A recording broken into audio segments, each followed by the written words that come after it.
Meu nome é Jaqueline da Silva Rosa e apresento agora o plano de intervenção para a criança Pedro, de 10 anos, que está matriculada em escola pública no 5º ano do ensino fundamental. Em relação à família, é muito importante, antes de tudo, esclarecer todas as dúvidas da família que acaba de receber um diagnóstico que muitas vezes para eles é muito novo, então eles precisam ser orientados por um profissional capacitado através de toda uma base teórica, para que eles não precisem toda hora ficarem buscando resultados através de internet, que muitas vezes vêm informações desencontradas e acabam atrapalhando no processo de desenvolvimento da criança. Uma das queixas apresentadas e também observada foi que Pedro não consegue se organizar e se planejar muito bem nas suas tarefas. Nesse processo foi pensado em elaborar junto com a família um quadro, que seja um quadro de rotina, para que Pedro possa colocar ali junto com a família algumas tarefas que ele possa realizar durante o dia e ter também ali todos os seus horários mais importantes, os horários da escola, os horários de refeição, os horários de banho, horários de descanso e assim por diante. É muito importante que esse quadro seja montado com a presença de Pedro, para que ele não se torne apenas um quadro de regras, onde o Pedro vai ser obrigado simplesmente a seguir o que está escrito ali. É muito importante salientar também de não colocar nesse quadro uma característica compensatória, para que o Pedro não perca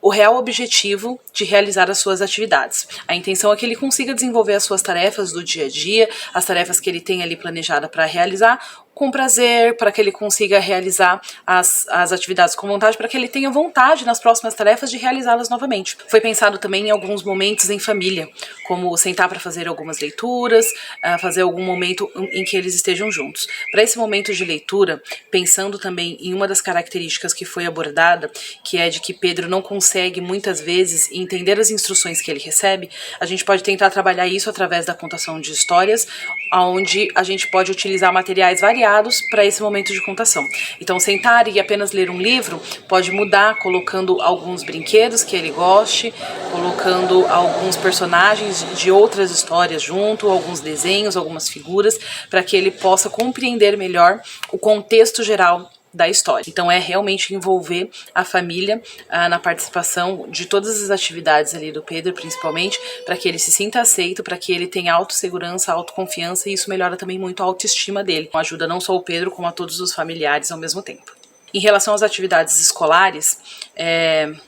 observou-se também que Pedro comete alguns erros recorrentes ali da desatenção dele. Então é muito importante a gente diminuir os estímulos de distração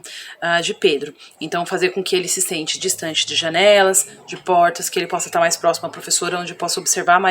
as maiores dificuldades dele e auxiliar ali de forma imediata. Os momentos de provas e avaliações, eles podem ser repensados para algo onde Pedro possa realizar de forma oral ou através de uma dinâmica, de um jogo, de uma brincadeira, coisa que seja um pouco mais prazeroso para ele e que dê a ele a oportunidade de se expressar de formas diferentes. Lembrando que a Lei de Diretrizes e Bases da Educação 9394/96 permite que uma criança que tenha alguma especificidade em relação à dificuldade de aprendizagem, ela pode receber um tratamento diferenciado das demais crianças do grupo. De acordo com a Lei 14254, Pedro também tem direito a um professor mediador. A professora deverá propor sempre para Pedro atividades que motivem ele a participar, que estejam de acordo com as suas preferências, para que ele sinta prazer em participar da aula e realizar as atividades. O primeiro encaminhamento a ser realizado, sem dúvida, é para o pediatra, que vai fazer uma análise clínica geral do Pedro e vai verificar também a necessidade de encaminhar para o neurologista, para a gente verificar a real necessidade de ter uma intervenção medicamentosa.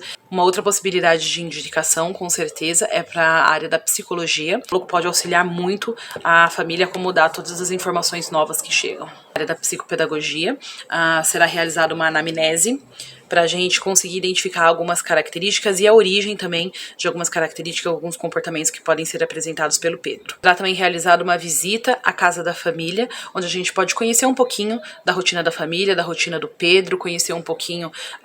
do contexto social e do contexto histórico no qual eles estão inseridos. Realizado também uma visita na escola de Pedro, para a gente conhecer um pouquinho do contexto escolar, para a gente conhecer sobre a abordagem pedagógica que a escola segue. Os testes que foram realizados deverão ser aplicados, uma vez que muitos deles ficaram comprometidos porque Pedro não conseguiu concluir todas as atividades. A gente pode fazer também uma planilha de acompanhamento do desenvolvimento do Pedro, para que ele possa acompanhar os próprios resultados. A estratégia de abordagem escolhida será através de uma educação positiva. Através desse plano de intervenção, nós buscamos diminuir significativamente os sintomas apresentados por Pedro, assim como fornecer para o Pedro uma possibilidade de desenvolvimento integral